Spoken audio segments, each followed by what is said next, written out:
আপনারা কিন্তু ইতিমধ্যেই জানেন যে কোটা আন্দোলনের কারণে কিন্তু বাংলাদেশে নেট বন্ধ হয়ে যায় এবং নেট বন্ধ হওয়ার পরেই কিন্তু কিছুদিনের পরে নেট খুললেও ফেসবুক যে সার্ভার সেটি কিন্তু বন্ধ করে রাখা হয়েছে এবং এটি এখন পর্যন্ত খোলা হয়নি। তবে কবে খোলা হবে সেটিও কিন্তু নির্দিষ্টভাবে বলা হয়নি। বাংলাদেশে ফেসবুক সার্ভার বন্ধ থাকা অবস্থায় কিভাবে আপনারা ফেসবুক অ্যাকাউন্ট চালাবেন সেটি কিন্তু দেখাবো। তো সর্বপ্রথমে আমি কম্পিউটার এবং ল্যাপটপ থেকে কিভাবে আপনারা আপনাদের যে ফেসবুক অ্যাকাউন্ট রয়েছে সেটি চালাবেন সেটি কিন্তু দেখাবো।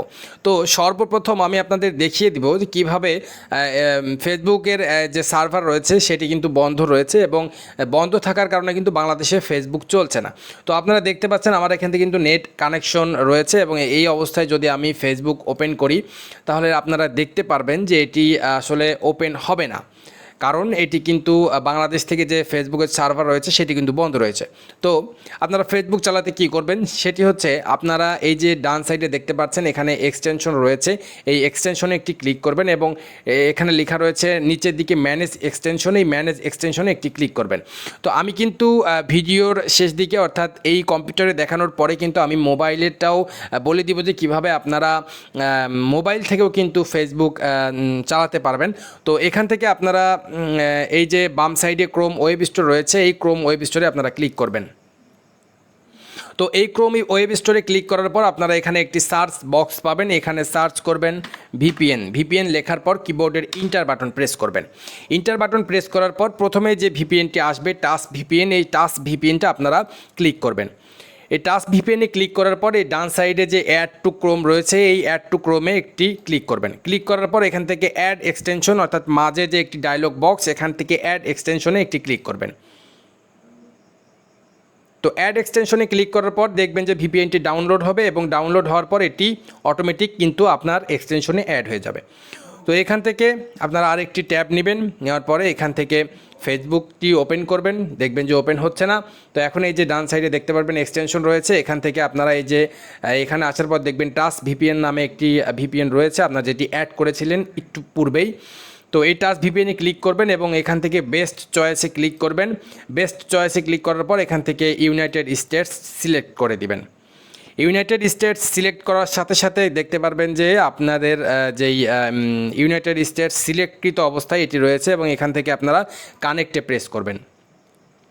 কানেক্টে প্রেস করার অল্প কিছুক্ষণের মধ্যেই দেখবেন যে আপনার যে ভিপিএন সেটি কিন্তু কানেক্ট হয়ে গেছে। এবার এখন যদি আপনি এখান থেকে এই যে রিফ্রেশ করেন তাহলে দেখবেন যে আপনার ফেসবুকটি কিন্তু ওপেন হবে। এই যে দেখতে পাচ্ছেন ফেসবুকটি কিন্তু আস্তে আস্তে ওপেন হচ্ছে, যদিও নেটের স্পিড অনেকটাই কম, যার ফলে কিন্তু এটি ওপেন হতে একটু সময় লাগতে পারে, একটু অপেক্ষা করবেন। দেখতে পাচ্ছেন যে আমার ফেসবুকটি কিন্তু ওপেন হয়ে গিয়েছে এবং আপনারা দেখতে পাচ্ছেন যে এটি কিন্তু আমি বর্তমানে কিন্তু ইউনাইটেড স্টেটস এর যে সার্ভার রয়েছে ফেসবুকের সেই সার্ভার অনুযায়ী কিন্তু আমি ফেসবুক চালাতে পারছি। বাংলাদেশের সার্ভার কিন্তু বন্ধ রয়েছে এবং এটি আসলে কবে নাগাদ খুলবে সেটি কিন্তু এখন পর্যন্ত নির্দিষ্টভাবে বলা হয়নি। তো এভাবে কিন্তু আপনারা কম্পিউটার অথবা ল্যাপটপ থেকে কিন্তু আপনারা ফেসবুক চালাতে পারবেন। তো মোবাইল থেকে যারা ফেসবুক চালাতে চান তারা অবশ্যই প্লে স্টোরে যাবেন। প্লে স্টোরে যাওয়ার পর আপনারা এই যে টাস্ক ভিপিএন যেটির কথা বললাম এই টাস্ক ভিপিএনটি আপনারা নামাবেন। এই টাস্ক ভিপিএনটি নামানোর পর আপনাদের সামনেও কিন্তু সেমভাবেই কানেক্ট করার একটা সিস্টেম আসবে। তো আপনারা সেখান থেকেই ইউনাইটেড স্টেটস সিলেক্ট করে সেখান থেকে মাঝে যে কানেক্ট বাটনটা একটু আগেই দেখতে পেলেন সেই কানেক্টে প্রেস করবেন, দেন কিন্তু আপনার ভিপিএন এভাবে কানেক্ট হবে। তো কানেক্টেড অবস্থায় আপনারা ফেসবুক চালালে কিন্তু ফেসবুক ওপেন করতে পারবেন এবং ফেসবুক কিন্তু আপনারা এখান থেকে চালাতেও পারবেন। দেখতে পাচ্ছেন যে আমি আপনাদের কিন্তু সব কিছু লাইভ প্রুফ দেখিয়ে দিচ্ছি। তো এখান থেকে কিন্তু আপনারা আপনাদের ফেসবুক ভিপিএন ব্যবহার করে চালাতে পারবেন। তো এই ছিল আজকের ভিডিও, পরবর্তীতে দেখা হচ্ছে পরবর্তীতে কোনো উপকৃত ভিডিও নিয়ে। সেই পর্যন্ত সবাই ভালো থাকবেন, সুস্থ থাকবেন। আল্লাহ হাফেজ।